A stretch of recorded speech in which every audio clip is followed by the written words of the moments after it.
स्वागत है।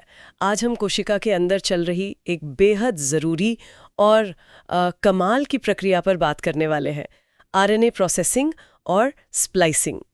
सोचिए, हमारे डीएनए में जो जानकारी लिखी है उससे प्रोटीन बनाने तक का जो सफ़र है वो सीधा सीधा नहीं है। बीच में एक बहुत ज़रूरी एडिटिंग का काम होता है। हमारे पास इस विषय पर कुछ अच्छी जानकारी है एक टेक्स्ट बुक चैप्टर के हिस्सों से। तो चलिए देखते हैं कि कोशिका अपने जेनेटिक संदेशों को कैसे छांटती है, कैसे संवारती है। ये समझना थोड़ा पेचीदा हो सकता है, पर ये असल में जीवन की कहानी का एक अहम हिस्सा है। बिल्कुल। देखिए, जब डीएनए से आरएनए बनता है तो वो जो पहली कॉपी होती है ना, जिसे हम प्री एमआरएनए कहते हैं, वो बिल्कुल रॉ होती है। जैसे कोई पहला रफ ड्राफ्ट समझ लीजिए, खासकर यूकेरियोटिक कोशिकाओं में, मतलब हमारी और पौधों जैसी जटिल कोशिकाओं में। जीन्स में जो काम की जानकारी होती है ना, जिन्हें एक्सॉन कहते हैं, उनके बीच बीच में कुछ बेकार हिस्से भी होते हैं, इंट्रॉन। इन इंट्रॉन्स को हटाना और एक्सॉन्स को सही क्रम में जोड़ना, यही स्प्लाइसिंग है। ये इस पूरी एडिटिंग प्रक्रिया का समझिए दिल है। अच्छा, तो ये एडिटिंग शुरू कहाँ से होती है? इस रफ ड्राफ्ट आरएनए के साथ सबसे पहले क्या किया जाता है? हाँ, तो सबसे पहले आरएनए का जो शुरुआती सिरा है, जिसे 5 डैश सिरा कहते हैं, उस पर एक तरह का सुरक्षा कवच पहनाया जाता है। इसे कहते हैं 5 कैपिंग। इसमें एक खास तरह का थोड़ा बदला हुआ गुआनिन न्यूक्लियोटाइड अणु के बिल्कुल शुरू में जोड़ा जाता है। और दिलचस्प बात यह है कि ये जुड़ाव सामान्य नहीं होता, ये एक खास उल्टे तरीके से होता है। 5 डैश लिंकेज कहते हैं इसे, जैसे कोई खास ताला हो। सुरक्षा कवच मतलब ये आरएनए को बचाता है, जैसे आपने कहा। हाँ, कई तरह से बचाता है। एक तो ये कैप आरएनए को कोशिका के अंदर मौजूद जो तोड़ने वाले एंजाइम्स होते हैं ना, उनसे बचाती है, जैसे हेलमेट। दूसरा, ये एक तरह का एड्रेस टैग भी है। ये एमआरएनए को कोशिका के केंद्रक यानी न्यूक्लियस से बाहर ले जाने में मदद करता है। कहाँ तक? प्रोटीन बनाने वाली फैक्ट्री तक, मतलब राइबोसोम तक। और राइबोसोम भी इसी कैप को पहचानकर एमआरएनए से जुड़ता है और फिर प्रोटीन बनाना शुरू करता है। और ये कैपिंग का काम ये ट्रांसक्रिप्शन के दौरान ही शुरू हो जाता है। जैसे ही आरएनए का वो सिरा बनता है, कैपिंग शुरू। ठीक है, तो शुरू का सिरा तो सुरक्षित हो गया। अब आते हैं उन फालतू हिस्सों पर, इंट्रॉन्स पर। कोशिका को कैसे पता चलता है कि आरएनए की इतनी लंबी लड़ी में कहाँ कैंची चलानी है, कहाँ काटना है? अच्छा सवाल है। इसके लिए आरएनए में ही छोटे छोटे सिग्नल या निशान होते हैं। इन्हें स्प्लाइस साइट्स कहते हैं। ज्यादातर इंट्रॉन्स के शुरू में 2 खास अक्षर होते हैं, GU, और अंत में 2 खास अक्षर AG। साथ ही इंट्रॉन के अंदर एक और जरूरी निशान होता है, ब्रांच पॉइंट कहते हैं उसे, जहां एक खास A अक्षर होता है। कोशिका की जो मशीनरी है वो इन्हीं सिग्नलों को पहचानती है। इसे मोटा मोटा GU-AG नियम भी कहते हैं। लेकिन एक जीन में तो कई इंट्रॉन हो सकते हैं, तो फिर तो कई सारे GU और AG सिग्नल होंगे। कहीं ऐसा न हो कि गलत GU गलत AG से जुड़ जाए। कोशिका ये गड़बड़ कैसे रोकती है? ये बहुत ही जरूरी सवाल है, क्योंकि जरा सी भी चूक हुई तो पूरा प्रोटीन ही गलत बन सकता है। कोशिका की जो स्प्लाइसिंग मशीनरी है, वो सिर्फ इन सिग्नलों को पहचानती नहीं है, बल्कि सही जोड़े को भी पहचानती है। अक्सर वो ऐसा करती है कि जो सबसे पास वाले सही शुरुआती सिग्नल GU और अंतिम सिग्नल AG का जोड़ा होता है, उसे चुन लेती है। और कुछ खास प्रोटीन भी होते हैं जो इसमें मदद करते हैं। वो सही टुकड़ों को एक दूसरे के पास लाने में मदद करते हैं, जैसे कोई मैचमेकर हो। तो हाँ, सटीकता यहाँ सबसे ज्यादा अहम है। और असल में ये कटाई छटाई होती कैसे है? मैंने सुना है इसमें कोई फंदे जैसी चीज बनती है, लैरिएट। हाँ, बिल्कुल। ये प्री एमआरएनए स्प्लाइसिंग का सबसे अनोखा पहलू है शायद। इंट्रॉन को हटाने और एक्सॉन्स को जोड़ने का काम 2 रासायनिक कदमों में होता है। इसे ट्रांसएस्टेरिफिकेशन कहते हैं। आप इसे एक तरह का बॉन्ड स्वैप समझ सकते हैं, मतलब बंधनों की अदला बदली। पहले कदम में क्या होता है, इंट्रॉन के अंदर जो वो खास ए था ना, ब्रांच पॉइंट वाला, वो इंट्रॉन के शुरुआती सिरे पर हमला करता है। इससे पहला एक्सॉन अलग हो जाता है और इंट्रॉन मुड़कर अपने ही ब्रांच पॉइंट से जुड़ जाता है। इससे एक फंदे जैसी संरचना बनती है। इसी को लैरिएट कहते हैं। अच्छा, एक फंदा बन गया, फिर? हाँ, फिर दूसरे कदम में जो पहला एक्सॉन अलग हुआ था, उसका सिरा अब दूसरे एक्सॉन के शुरुआती सिरे पर हमला करता है। इससे दोनों एक्सॉन जुड़ जाते हैं और वो जो इंट्रॉन का फंदा बना था, वो पूरी तरह बाहर निकल जाता है। ये लैरिएट फिर कोशिका में जल्दी से खत्म कर दिया जाता है। और इस पूरी अदला बदली में मजे की बात यह है कि कोई ऊर्जा खर्च नहीं होती, बस रासायनिक बंधन अपनी जगह बदलते हैं। ये तो बहुत ही चालाकी भरा तरीका लगता है। पर ये सब करने के लिए क्या कोशिका कोई खास मशीन इस्तेमाल करती है? ये आरएनए खुद तो नहीं कर लेता होगा ना? नहीं नहीं, ये काम इतना जटिल है कि इसके लिए एक बहुत बड़ी और बहुत ही शानदार आणविक मशीन की जरूरत होती है। इसे स्प्लाइसोसोम कहते हैं। ये मशीन प्रोटीन और खास तरह के छोटे आरएनए अणुओं से मिलकर बनी होती है। इन छोटे आरएनएस को एसएनआरएनएस कहते हैं, मतलब स्मॉल न्यूक्लियर आरएनएस। ये एसआरएनए अणु प्रोटीनों के साथ मिलकर छोटे छोटे पुर्जे बनाते हैं, जिन्हें स्नर्प्स कहते हैं। स्नर्प्स जैसे U1, U2, U4, U5, U6, ये सब अलग अलग एसएनआरएनपीज हैं। तो प्रोटीन और आरएनए की मिलीजुली मशीन? हाँ, और इसमें ये जो एसआरएनए अणु है ना, वही असली खिलाड़ी हैं। वे आरएनए पर मौजूद सिग्नलों को यानी स्प्लाइस साइट्स को पहचानते हैं और रासायनिक क्रिया को करवाने में मदद करते हैं। ये पूरी स्प्लाइसोसोम मशीन इतनी बड़ी हो सकती है कि राइबोसोम से भी बड़ी हो। सोचिए जरा, कोशिका के अंदर कितनी जटिल मशीनरी काम कर रही है। तो ये इतनी बड़ी मशीन आरएनए पर जुड़ती कैसे है? क्या ये एक ही बार में आकर बैठ जाती है? नहीं, ये टुकड़ों में जुड़ती है। जैसे कोई असेंबली लाइन हो, पहले एक हिस्सा जैसे U1 एसएनआरएनपी वो आरएनए के शुरुआती सिग्नल को 5 प्राइम स्प्लाइस साइट को पहचानता है। फिर दूसरा हिस्सा U2 एसएनआरएनपी वो अंदर वाले सिग्नल ब्रांच पॉइंट से जुड़ता है। इसमें थोड़ी ऊर्जा लगती है, एटीपी खर्च होता है। हाँ। इसके बाद और भी हिस्से आकर जुड़ते हैं, जैसे U4, U6, U5 का एक कॉम्प्लेक्स, और फिर पूरी मशीन सक्रिय हो जाती है। अच्छा, मतलब स्टेप बाय स्टेप होता है सब कुछ। बिल्कुल। और इस पूरी प्रक्रिया में काफी अदला बदली भी होती रहती है। कुछ पुराने हिस्से हटते हैं, कुछ नए जुड़ते हैं, और आरएनए के अणु खुद भी इसमें बहुत सक्रिय भूमिका निभाते हैं। खासकर U6 और U2 एसएनआरएनए, ये दोनों मिलकर असल में वो जगह बनाते हैं जहां रासायनिक क्रिया होती है। अच्छा। Active site. ये सब मिलकर पक्का करते हैं कि इंट्रॉन ठीक से कटे और एक्सॉन सही से जुड़ें। ये वाकई में अणुओं का एक सदा हुआ नृत्य है। क्या ये स्प्लाइसोसोम हमेशा एक जैसा ही होता है हर तरह के इंट्रॉन के लिए? ज्यादातर इंट्रॉन्स के लिए तो यही मुख्य स्प्लाइसोसोम काम करता है, जिसे U2 डिपेंडेंट कहते हैं।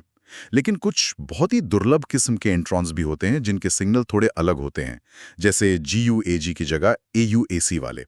उनके लिए कोशिका एक थोड़ी अलग पर मिलती जुलती मशीन इस्तेमाल करती है, U12 टाइप स्प्लाइसोसोम। इसमें U11, U12 जैसे थोड़े अलग एसएनआरएनपीज होते हैं। ये दिखाता है कि कोशिका कितनी तैयारी रखती है, कितनी विशिष्टता है उसके पास। अब एक हैरान करने वाला सवाल पूछती हूँ, क्या आरएनए कभी खुद ही अपनी एडिटिंग कर सकता है? मतलब बिना इस भारी भरकम स्प्लाइसोसोम मशीन के? हैरान करने वाला जवाब है, हाँ, बिल्कुल कर सकता है। कुछ खास तरह के इंट्रॉन्स होते हैं जिन्हें ग्रुप 1 और ग्रुप 2 इंट्रॉन्स कहते हैं। वो खुद ही अपनी स्प्लाइसिंग कर सकते हैं। वे अपने 3D आकार का इस्तेमाल करके रासायनिक क्रिया को उत्प्रेरित करते हैं, मतलब कैटलाइज करते हैं, और खुद को बाहर निकाल देते हैं। इन्हें सेल्फ स्प्लाइसिंग इंट्रॉन्स कहते हैं, ऑटो कैटालिटिक। आरएनए खुद ही एंजाइम की तरह काम कर रहा है, ये तो कमाल है। बिल्कुल। खासकर जो ग्रुप 2 इंट्रॉन्स है वो तो लैरिएट फंदा बनाकर लगभग उसी तरह स्प्लाइस होते हैं जैसे स्प्लाइसोसोम करता है। इसी से ये सिद्धांत निकला है कि शायद आज का जो जटिल स्प्लाइसोसोम है वो इन्हीं सेल्फ स्प्लाइसिंग इंट्रॉन से ही धीरे धीरे विकसित हुआ हो। और इन सेल्फ स्प्लाइसिंग आरएनएस की खोज ने आरएनए वर्ल्ड परिकल्पना को बहुत बल दिया। ये विचार कि शायद पृथ्वी पर जीवन की शुरुआत में आरएनए ही मुख्य अणु था, वही जानकारी भी रखता था और रासायनिक काम भी करता था। डीएनए और प्रोटीन की भूमिका तो बाद में आई बात है। अच्छा, तो ये स्प्लाइसिंग हो रही है, क्या ये बाकी कामों से भी जुड़ी है, जैसे आरएनए बनने की प्रक्रिया से? हाँ, बिल्कुल जुड़ी है। ये सब काम काफी हद तक एक साथ चलते हैं, जुड़े हुए हैं। जैसे हमने शुरू में कैपिंग की बात की थी, वैसे ही स्प्लाइसिंग भी अक्सर तभी शुरू हो जाती है जब आरएनए बन ही रहा होता है। इसे को-ट्रांसक्रिप्शनल कहते हैं। जो एंजाइम डीएनए से आरएनए बना रहा है, आरएनए पॉलीमरेज 2, उसकी एक पूंछ होती है, सी टर्मिनल डोमेन या CTD कहते हैं। वो पूंछ एक प्लेटफॉर्म की तरह काम करती है। कैपिंग और स्प्लाइसिंग मशीनरी के जो हिस्से हैं वो इसी पूंछ पर सवार हो जाते हैं, और जैसे जैसे आरएनए बनता जाता है वो अपना काम शुरू कर देते हैं। ओह, मतलब आरएनए का बनना और संवरना साथ साथ चलता है। ये तो बहुत ही एफिशिएंट तरीका हुआ। बिल्कुल। इससे सब कुछ तेजी से और सही तरीके से होता है। इतना ही नहीं, स्प्लाइसिंग का संबंध एमआरएनए के केंद्रक से बाहर निकलने से यानी एक्सपोर्ट से भी है। जब 2 हेक्सॉन जुड़ते हैं ना, तो उस जोड़ वाली जगह पर प्रोटीन का एक समूह आके चिपक जाता है। उसे एक्सॉन जंक्शन कॉम्प्लेक्स या ईजेसी कहते हैं। ये ईजेसी एक तो एक्सपोर्ट में मदद करता है, दूसरा बाहर जाके ये एक तरह से क्वालिटी कंट्रोल का काम भी करता है। ये चेक करता है कि एमआरएनए सही बनाया या नहीं। अगर स्प्लाइसिंग में कोई गड़बड़ी हुई हो और प्रोटीन बनने का सिग्नल कहीं बीच में ही रुक गया हो, प्रीमेच्योर स्टॉप कोडॉन आ गया हो, तो ईजेसी उस खराब एमआरएनए को नष्ट करवाने में मदद करता है। नॉनसेंस मीडिएटेड डीके कहते हैं इस प्रक्रिया को। क्वालिटी कंट्रोल, ये तो बहुत जरूरी है। लेकिन अब आते हैं उस चीज पर जो शायद सबसे ज्यादा चौंकाने वाली है, वैकल्पिक स्प्लाइसिंग, ऑल्टरनेटिव स्प्लाइसिंग। क्या इसका मतलब ये है कि कोशिका एक ही जीन के रफ ड्राफ्ट से, मतलब एक ही प्री एमआरएनए से अलग अलग फाइनल कॉपी बना सकती है? बिल्कुल सही पकड़ा आपने। और यहीं पर आरएनए प्रोसेसिंग की असली ताकत और खूबसूरती दिखती है। कोशिका एक ही प्री एमआरएनए से इंट्रॉन्स हटाते और एक्सॉन्स जोड़ते समय अलग-अलग चुनाव कर सकती है। वो किसी एक्सॉन को शामिल कर सकती है या उसे छोड़ सकती है, एक्सॉन स्किपिंग।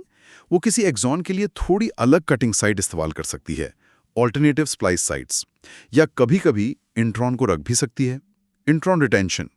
कई तरीके हैं इसके। रुकिए, मतलब एक ही जीन से कई अलग अलग प्रोटीन बन सकते हैं सिर्फ इस एडिटिंग के तरीके को बदलकर? हाँ, बिल्कुल। और ये कोई छोटी-मोटी बात नहीं है।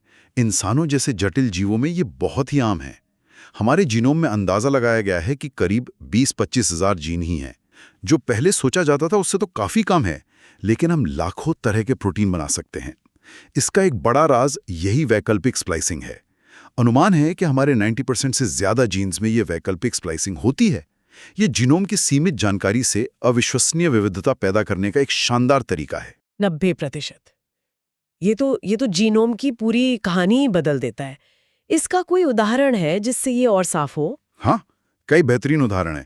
जैसे फल मक्खी ड्रोसोफिला, उसमें नर या मादा बनना, ये पूरी तरह से कुछ खास जीन्स की वैकल्पिक स्प्लाइसिंग के एक जटिल सिलसिले पर निर्भर करता है। SXL, ट्रा, DSX नाम के जीन है। नर में इनकी स्प्लाइसिंग अलग तरह से होती है, मादा में अलग, जिससे अलग अलग प्रोटीन बनते हैं और फिर लिंक तय होता है। एक और उदाहरण है हमारे दिमाग में पाया जाने वाला CMKII जीन। इसकी अलग अलग स्प्लाइसिंग से ऐसे प्रोटीन बनते हैं जो कोशिका के अंदर अलग अलग ठिकानों पर जाते हैं। कोई केंद्रक में जाता है, कोई कोशिका झिल्ली के पास, और फिर वो अलग अलग काम करते हैं। तो अगर कोशिका ये चुन सकती है कि कैसे स्प्लाइस करना है, तो इस चुनाव को कौन कंट्रोल करता है? ये अपनी मर्जी से होता है या इसका भी कोई सिस्टम है? नहीं, मर्जी से नहीं होता। इसका भी एक बहुत बारीक नियंत्रण वाला सिस्टम है। इसमें मुख्य रूप से 2 चीजें शामिल हैं। एक तो आरएनए पर ही मौजूद छोटे कंट्रोल सिग्नल होते हैं, जिन्हें एनहांसर या साइलेंसर कहते हैं, और दूसरे उनसे जुड़ने वाले खास रेगुलेटरी प्रोटीन होते हैं। कुछ प्रोटीन जैसे एसआर प्रोटीन वो एनहांसर सिग्नल से जुड़कर उस जगह स्प्लाइसिंग को बढ़ावा देते हैं। दूसरे प्रोटीन जैसे एचएनआरएनपी प्रोटीन वो साइलेंसर सिग्नल से जुड़कर स्प्लाइसिंग को रोकते हैं या किसी खास एक्सॉन को छोड़ने के लिए प्रेरित करते हैं। अच्छा, तो ये प्रोटीन तय करते हैं? हाँ, काफी हद तक। और ये रेगुलेटरी प्रोटीन अलग अलग कोशिकाओं में या अलग अलग समय पर कम या ज्यादा मात्रा में हो सकते हैं। इसी से तय होता है कि कौन सा स्प्लाइसिंग पैटर्न अपनाया जाएगा। जैसे दिमाग की कोशिकाओं यानी न्यूरॉन्स में कुछ खास प्रोटीन होते हैं, नोवा और फॉक्स जैसे। ये वहां के लिए जरूरी जो खास स्प्लाइसिंग पैटर्न है उन्हें कंट्रोल करते हैं। क्या कभी ऐसा भी होता है कि 2 अलग-अलग आरएनए मॉलिक्यूल के हिस्से आपस में जुड़ जाएं? अभी तक तो हम एक ही मॉलिक्यूल के अंदर की बात कर रहे थे ना? हाँ, ये भी होता है। हालांकि ये उतना आम नहीं है जितना सामान्य स्प्लाइसिंग है।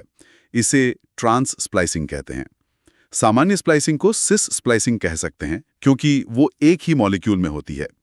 ट्रांस स्प्लाइसिंग में एक आरएनए मॉलिक्यूल का शुरू का हिस्सा, मतलब 5 प्राइम एक्सॉन, किसी दूसरे आरएनए मॉलिक्यूल के बाद वाले हिस्से यानी 3 प्राइम एक्सॉन से जुड़ जाता है।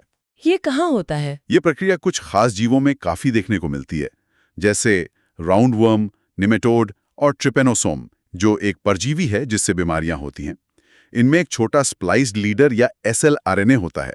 ये अपना शुरुआती हिस्सा कई अलग अलग तरह के एमआरएनएस की शुरू में जोड़ देता है। इससे उन सभी एमआरएनएस को एक स्टैंडर्ड स्टार्टिंग कैप और पहला एक्सॉन मिल जाता है।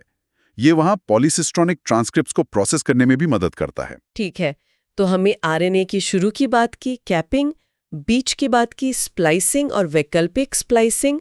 अब आखिर में क्या होता है? क्या आरएनए के 3' सिरे पर भी कोई एडिटिंग होती है? हाँ, बिल्कुल होती है। ज्यादातर यूकैरियोटिक एमआरएनएस के 3' सिरे पर भी एक बहुत अहम काम होता है। ट्रांसक्रिप्शन खत्म होने से ठीक पहले आरएनए को एक खास जगह पर काटा जाता है, क्लीवेज होता है, और फिर उस कटे हुए सिरे पर बहुत सारे ए मतलब एडेनिन न्यूक्लियोटाइड्स की एक लंबी पूंछ जोड़ दी जाती है। इसे पॉली ए पूंछ कहते हैं, पॉली एडेनाइलेशन। और ये पूंछ डीएनए में लिखी नहीं होती, इसे बाद में जोड़ा जाता है। ये पूंछ क्यों जरूरी है? इसका क्या काम है? ये पॉली पूंछ भी कई काम करती है।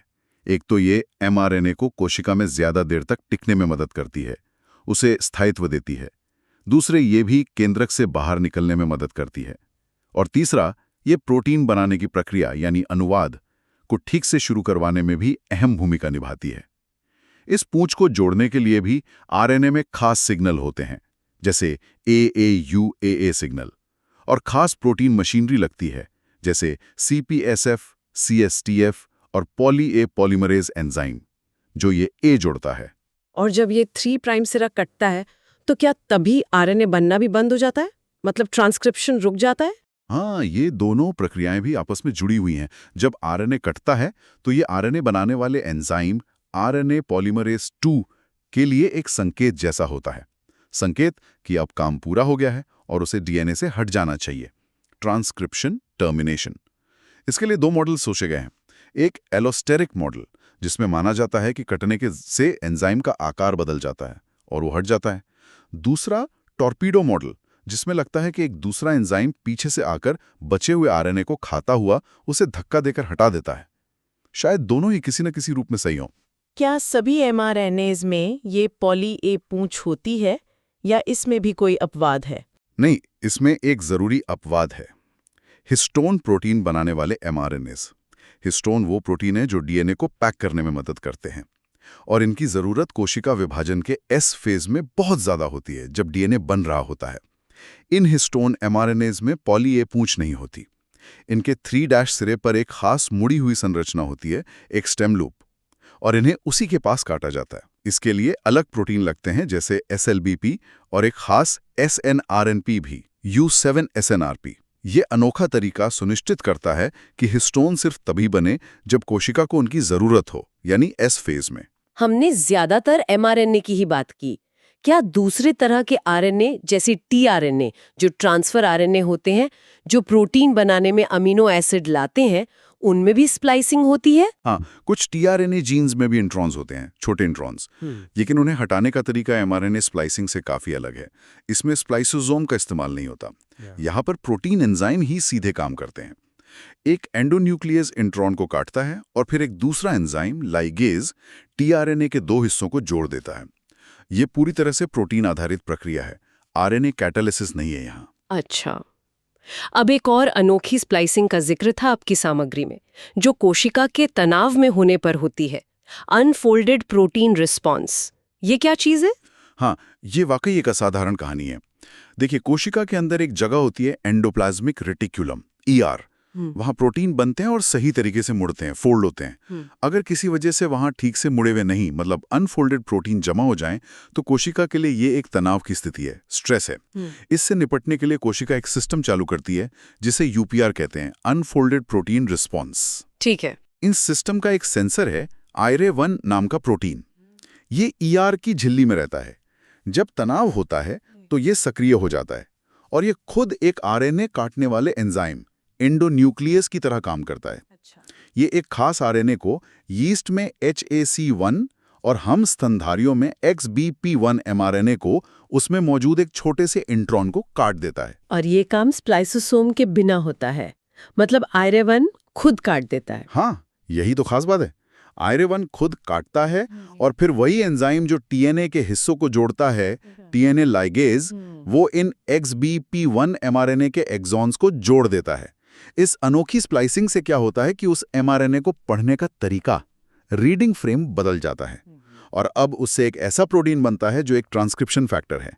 ये फैक्टर फिर केंद्रक में जाकर उन जीन्स को चालू करता है जो इस ER के तनाव से निपटने में मदद करते हैं। मतलब आप सोचिए, स्प्लाइसिंग सीधे सीधे कोशिका के स्ट्रेस मैनेजमेंट सिस्टम का हिस्सा है। ये तो कमाल है। कोशिका के पास कितने अलग अलग तरीके हैं आरएनए को एडिट करने के। अच्छा, राइबोसोम बनाने वाले आरएनए का क्या, आरआरएनए, क्या उनमें भी कुछ होता है? हाँ, आरआरएनए भी एक लंबे प्रीकर्सर के रूप में बनता है। मतलब एक बड़ा आरएनए मॉलिक्यूल जिसमें कई आरआरएनए के हिस्से होते हैं। इसे बाद में काट कर सही आकार के फाइनल आरएनए बनाए जाते हैं, जो राइबोसोम का हिस्सा बनते हैं। इस काम में और आरआरएनए में थोड़े रासायनिक बदलाव करने में मदद करते हैं एक और तरह के छोटे आरएनए। इन्हें स्मॉल न्यूक्लियोलर आरएनए कहते हैं, स्नो आरएनएज। ये न्यूक्लियोलस में पाए जाते हैं। ये स्नो आरएनए गाइड की तरह काम करते हैं। ये आरएनए को सही जगह पर कटवाने में और उनमें मॉडिफिकेशन करवाने में मदद करते हैं, जैसे मिथाइल ग्रुप जोड़ना या यूरिडीन नाम के बेस को स्यूडो यूरिडीन में बदलना। ये सब राइबोसोम के सही से काम करने के लिए जरूरी हैं। तो आज हमने देखा कि एक जीन से प्रोटीन तक का सफर कितना घुमावदार और कितना ज्यादा नियंत्रित है। आरएनए बनने के बाद उसके सिर पर कैप लगती है, बीच के फालतू हिस्से इंट्रॉन हटाए जाते हैं। कभी बड़ी मशीन स्प्लाइसोसोम से, कभी आरएनए खुद ही कर लेता है, कभी वैकल्पिक तरीकों से जिससे विविधता आती है, और आखिर में पूंछ लगती है, पॉली ए पूंछ। और ये सब सिर्फ एमआरएनए के साथ नहीं, टीआरएनए और आरएनए के साथ भी होता है। यहाँ तक कि तनाव प्रतिक्रिया में भी स्प्लाइसिंग की सीधी भूमिका है। बिल्कुल, आरएनए प्रोसेसिंग सिर्फ कोई सफाई का काम नहीं है। ये जीन एक्सप्रेशन को कंट्रोल करने का एक बेहद शक्तिशाली तरीका है। कोशिका इसी से तय करती है कि कौन सा प्रोटीन बनेगा, कब बनेगा, कितना बनेगा। ये आणविक स्तर पर सटीकता और जटिलता का अद्भुत नजारा है। खासकर वैकल्पिक स्प्लाइसिंग वो दिखाती है कि कैसे थोड़े से जीन से ही इतनी ज्यादा कॉम्प्लेक्सिटी, इतनी जटिलता पैदा की जा सकती है। अंतिम विचार यहाँ एक बात सोचने पर मजबूर करती है, वो ये कि ये सारी प्रक्रियाएं, आरएनए का बनना, कैपिंग, स्प्लाइसिंग, पॉलीएडेनाइलेशन, फिर उसका एक्सपोर्ट, ये सब कितनी बारीकी से जुड़ी हुई हैं, अक्सर एक साथ हो रही हैं। ये एक बेहद समन्वित, एक कोऑर्डिनेटेड नेटवर्क है। अब सोचिए, अगर इस नेटवर्क में कहीं एक छोटी सी भी गड़बड़ी हो जाए, स्प्लाइसिंग में कोई गलती हो जाए, तो उसका असर कितना बड़ा हो सकता है। क्या कई इंसानी बीमारियां, जैसा कि अब पता चल रहा है, स्प्लाइसिंग में होने वाली गलतियों का ही नतीजा है? और दूसरी तरफ, क्या जीव विकास के दौरान सिर्फ अपने स्प्लाइसिंग पैटर्न में थोड़े से बदलाव करके ही नए फंक्शन या नए अनुकूलन विकसित कर लेते हैं? इन सवालों के जवाब वो हमें जीवन की बुनियादी प्रक्रियाओं को और गहराई से समझने में मदद करेंगे।